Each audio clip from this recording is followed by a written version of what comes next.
In this video I'm going to talk about pharmaceuticals. I will get into the aspect of lifestyle medicine and I will talk about 4 categories in pharmaceuticals, let's say certain applications, and I will give a short view or prospect into the future of pharmaceuticals. A couple of years ago I watched the movie Limitless, and Limitless is about Bradley Cooper, and also Robert De Niro plays a major role in this blockbuster Hollywood movie. And there he was, I should say Bradley Cooper, the main character in the movie, was playing like a low-level writer with a lot of problems, and then somehow with he finds out about a certain pharmaceutical which unlocks all the brain capacity he has. So it's a myth, by the way, that you're only using 20% of your brain. But the idea in the movie is that everybody uses 20% of their brain, and then somehow he has a pill in which he can use 100% of his brain. And I watched that movie and I was, wow, I want also, I wanted that pill, that NTC-48 if I remember. And some times later I found out about the use of nootropics or smart drugs. So there are actually pills on the market right now, or supplements or pharmaceuticals you can take that kind of enhance your memory or concentration or focus or creativity, etc. There's also a lot of scientific debate about it, if these compounds even work. But I tried modafinil. This is a tiny pill which is being used in healthcare to help patients with narcolepsy, so to keep them awake and also get them to sleep at normal times, as you might say. And I think I took too much, and I also drink coffee with it, which was not per se a good idea, because I had like laser focus.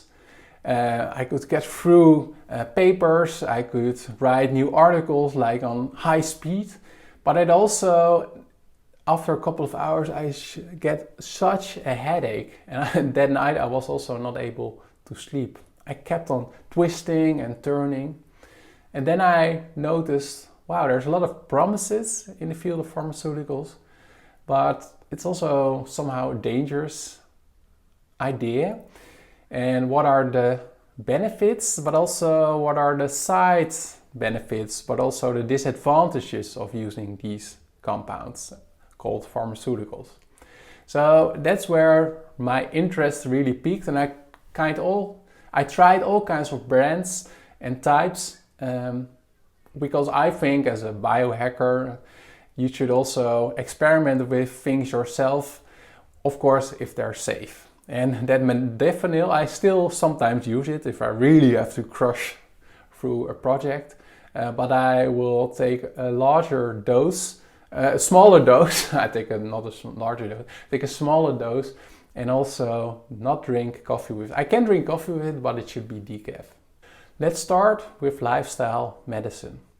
Taking drugs or pharmaceuticals to enhance a certain aspect of your life. So I'm not talking about using pharmaceuticals in a healthcare situation where it's been used to help you with when you had a disease, for example, or have a disease. I'm talking about the enhancement. Scholar John Haberman calls this lifestyle medicine, and he says the use of these compounds to enhance yourself does not have the social stigma it has had for a couple of decades. It's now being more and more accepted. And I'm going to quote, it's a moral milieu in which individuals feel empowered to re-engineer key aspects of their selfhood in line with idealized notion of their own potential. So that's lifestyle medicine, and it's of course a trend you can see under all kinds of enhancement technologies. So not only pharmaceuticals, but you can also think about prostheses or genetics, genetic modification, etc. All things you can do to enhance yourself. And now I want to dive deep into 4 possible categories, or let's say possible outcomes of the use of these enhancing pharmaceuticals. They're called physical improvement, cognitive improvement, emotional altering or improvement, and anti-aging. Alright, let's talk about pharmaceuticals for physical performances. You can think about a whole range. This is also being used for quite a longer time. You think about athletic performances like the use of EPO by cyclists or runners or cross-country skiers, but also human growth hormone, which is also being used by baseball players to increase also their strength and also their speed, etc. You can also think about hormone replacement like testosterone and also heightened energy with the use of amphetamines. And of course the most famous example in this field is sexual performances. That initially Viagra was not developed as being used in the bedroom I should say. You can also use it in the bathroom of course. But it was being used to help people with high blood pressure.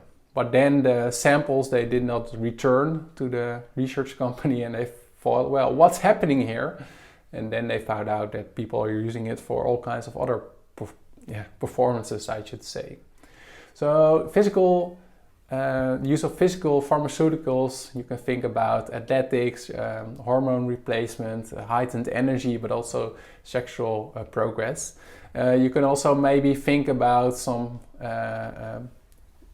compounds you take to give you more energy or make you less sleepy. And in that sense, which is interesting, is that coffee or caffeine is of course also maybe a sort of pharmaceutical. But I think that better suits the second category. And the second category is the use of pharmaceuticals to increase the cognition. And like I said, it's also called nootropics. You also have smart drugs, and there's a slight difference between these terms. Nootropics is where you do not suffer any side effects, so it's only beneficial. At least that's the claim of these manufacturers of nootropics. While smart drugs, you get the benefit of concentration, memory, etc., but you also have the side effects. So you might say theoretically that using cocaine is a smart drug because it can give you some benefits, but it of course comes with detrimental side effects. So for me, I absolutely did not use that. I stay in the field of the nootropics, and for me also the brands that are allowed in the Netherlands. But if you're watching from other countries, especially in the United States, one of the most famous usages or brands in this field are Adderall and Ritalin, and also modafinil, where I talked about. Like I said, modafinil is being used with patients who have narcolepsy, so they could not sleep or have a not a healthy wake and sleep rhythm. And Adderall and Ritalin are being used for people who have ADHD.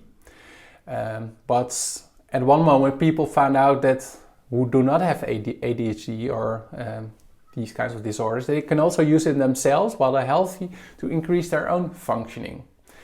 So, and it also made the popular media a couple of times, for example in this clip of the series Silicon Valley, in which I really like. So enjoy this little clip. Mistake. What you sold me was not actually Adderall, so maybe we could... Do you think you can get me some real Adderall? Yeah, of course. I could do that, or I can give you some of this. Ow! Richard, what's wrong? Have you been crying? Hey! Which one was it? It was church candy, wasn't it? You just brought piss to a shit fight, you little...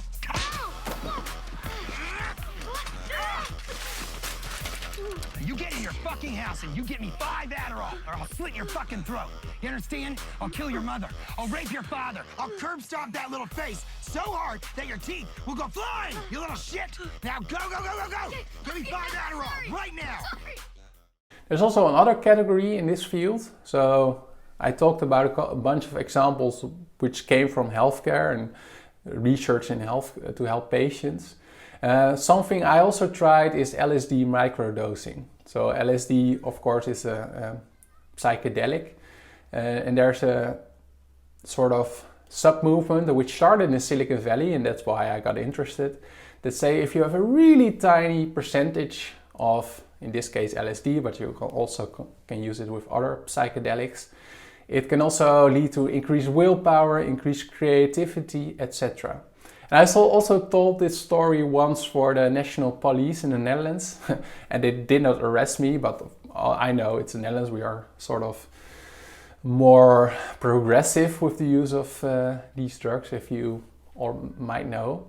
But I also should say with the experiment I did not really notice that much of a difference compared to the days where I did not use LSD microdosing.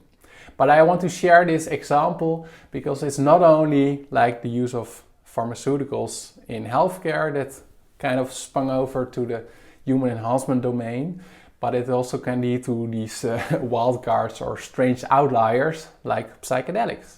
The third category is emotional, and emotional altering or changing is also pretty normal, I should say, I don't know, in healthcare at least. And the most famous example is the use of Prozac, is where you have some medication which can help you with and lighten your mood. And this is also being used off the shelter a lot, which also brings, of course, some science fiction references. Two things that come to mind for me are, for example, in Brave New World, you also have the Soma, which is a sort of drug that everybody takes to be happy all the time. And another example is the movie Equals, where they try to have the emotion in society as a sort of base level. So that's like in Brave New World is getting up. And also with the use of Prozac is becoming happier and increase your mood. And in the movie Equals, it's like everybody should be more neutral. So we stop having these kind of emotional outbreaks for the good and for the worse in society. So that's also, of course, an interesting idea concerning the quotes about lifestyle medicine. Like, okay, isn't it a part of life to sometimes feel not at ease or maybe have some bad ideas or have a bad mood, I should say? Or are we getting into a society if something is wrong with you at the moment, emotionally you just pop a pill and you fix it? Well, that's our also ethical discussions, which I also discuss in later modules, but it's also nice for you to think about that right now. And that led bioethicist Liane Kass to have this quote: "We want to perform better in the activities of life, but not by becoming mere creatures of our chemist or by turning ourselves into bionic tools designed to win and achieve in inhuman ways. We want to be happy, but not by means of a drug that gives us happy feelings without the real love, attachment and achievements that are essential for true human flourishing."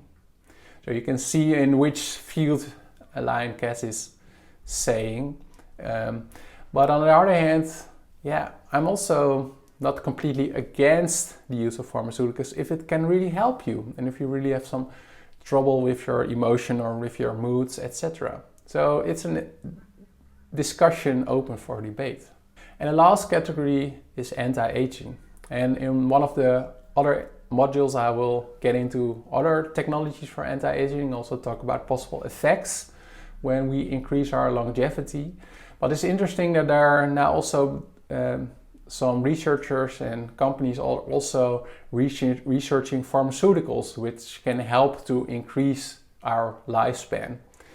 You can think about resveratrol, which is also in red wines. For a couple of years it made all the headlines: you drink red wine and you live longer. But it came in such a small quantities that's a claim that could not stand the rigorous test by science. Now at the moment there are some other possible winners in this field that are rapamycin and Proxofim, for example. And rapamycin was found at an island and it's now being also tested in humans. And Proxofim is a compound which helps the body to get rid of senescent cells. So there are cells that are dead but also floating around in your body. And also here in the Netherlands at the Utrecht University, Peter de Keizer, is researching this.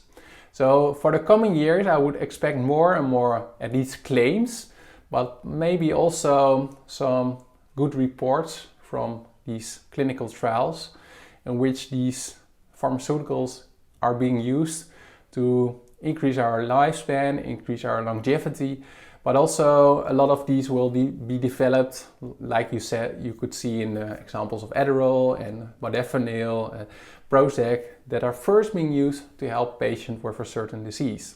And when that is looking to work, then there will also be human guinea pigs that will try them themselves with the idea to increase their lifespan. So what about the future? Of course, I have no idea, but I give you 3 ideas. I think the use of physical supplements will still be used in sports and by athletes. You just look at the history, when there's a lot of money and prestige involved, people are willing to cheat, also with pharmaceuticals in sports.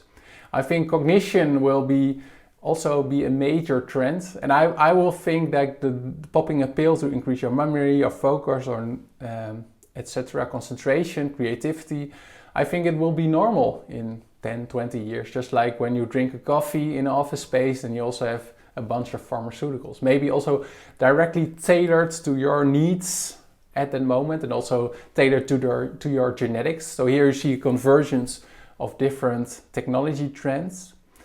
And lastly, I think the big winner, where you also see the most investments at the moment, are at the anti-aging. Because of course there's an enormous market for people who are willing to pay a lot of money to increase their lifespan. So if you're watching, also please pay attention, because there are also a lot of claims in this field. But on the other hand, I should also say there are also really clinical trials being done, for example at rapamycin and also metformin at the moment. So these are both on the field on physical capabilities, mostly sports. Cognition will be, of course, like knowledge workers, but also anti-aging will be from an investment side or business side, one of the most, I think, promising fields in this domain. So to conclude, I talked about lifestyle medicine, I talked about possible applications, be it physical, cognitive, emotional and anti-aging, and I talked about possible future scenarios. Thank you for watching, and I will see you at the next video. Please subscribe to my channel, and also if you have a question or a remark, leave a comment down below. Go to my website if you want to have a free download, and if you're interested in more in-depth knowledge and know-how about human enhancement, human augmentation, biohacking and the superhuman era.